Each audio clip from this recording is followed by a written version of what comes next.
abaaraha daran ee dadka iyo dunyada deegaanada hoos yimaada gobolka Togdheer iyo Bohol ku dhuftay iyo guud ahaan gobolada bariga ayaa sababay dhimashada 12 ruux oo ugu geeriyooday xanuunka shuban biyoodka deegaanka Coodanle ee gobolka Bohol sida uu noo xaqiijiyay mas'uulka wasaaradda caafimaadka u qaabilsan deegaanka Coodanle Cabdi Maxamed Cali waxaana hadaladiisii kamid ahaa sida tan waxaan ayaan ugu daryeelaa tuulada Coodanle halkan marka maaragtay halkan mas'uulka caafimaadka anahay xanuunku wuxuu bilaabmay marka bishii tobnaad dabayaaqadiisii koob iyo tobnaad iyo laba iyo tobnaad dadka xanuunkan shuban biyoodku ayuuna bilaabay waxa dadka dhintay intaan tiradu isahayno area 12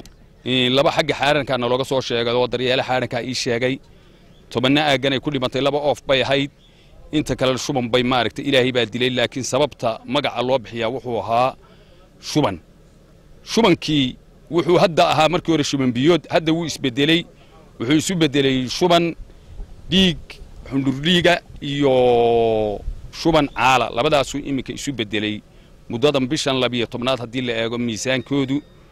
had iyo goorna wuu soo kordhaya sababtoo ah nafaqa daradii dadkoo badatay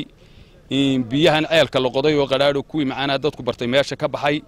hilibkan dee xoolaha caatade had iyo goor dhimanaya ay cunayaan gurmadku waa ka ilaahay laakiin dawladdu ma dadaal yara iyo deeqolada caafimaadku marka xaqiiq laga hadlo waxa iminka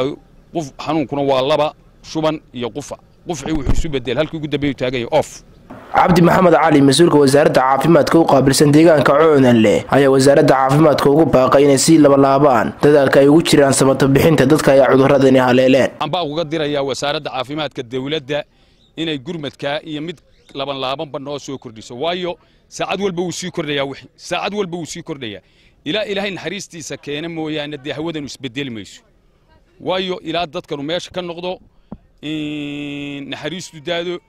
dee yani isbedel mayso marka waxaan leenahay dee waa in dadka nafaqo iyo ma garanaysaa daawaba loogu dadaala waa Cabdi Salaan Axmed Caawad Cabdi Jermani Bulsha TV Burco